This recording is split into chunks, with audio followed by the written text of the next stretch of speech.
Tonight, the family of a man killed by Carroll Stream police is demanding that the full officer body camera video of his death be released to the public. It is far from the first time a domestic violence call has ended in shots fired. CBS 2 investigator Megan Hickey asked an expert how incidents like these can be prevented. Megan? Right, Joe and Erica. Carroll Stream police said they were responding to a domestic violence call that we've learned was placed by a female friend of Isaac Goodloe. His family also tells us he's had a history of mental health issues, which is why we're asking whether a more specialized response would have changed the outcome. Carroll Stream police have shed little light on exactly what led to the February 3rd shooting of 30-year-old Isaac Goodloe.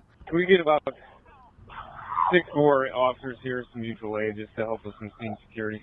Who they described as a domestic violence suspect. Officers encountered a tense, uncertain, and rapidly evolving situation. That situation resulted in shots fired. Goodloe, whose family says was suffering a mental health crisis, was shot multiple times and died. Now the family, which has viewed a redacted and edited version of the body camera video, is asking for the full video to be released. 30 shots fired. Send the medics this way.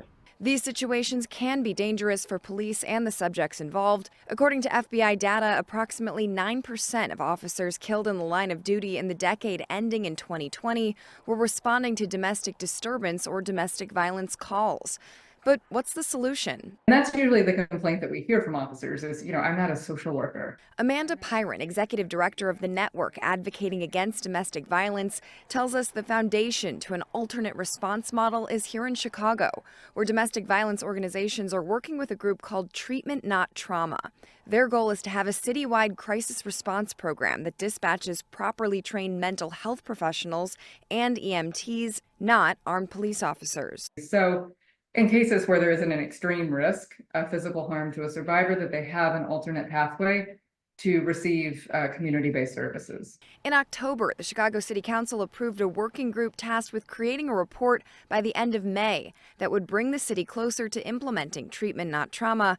Pyron says it's a program we should watch closely and look at ultimately expanding beyond Chicago.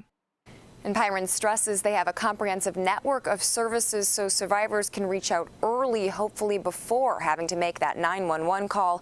In response to the calls for the release of that unedited body camera video of the Carroll Stream shooting, the village would only say the footage will be released in compliance with Illinois law. In the newsroom, Megan Hickey, CBS 2 Investigators. Thanks, Megan.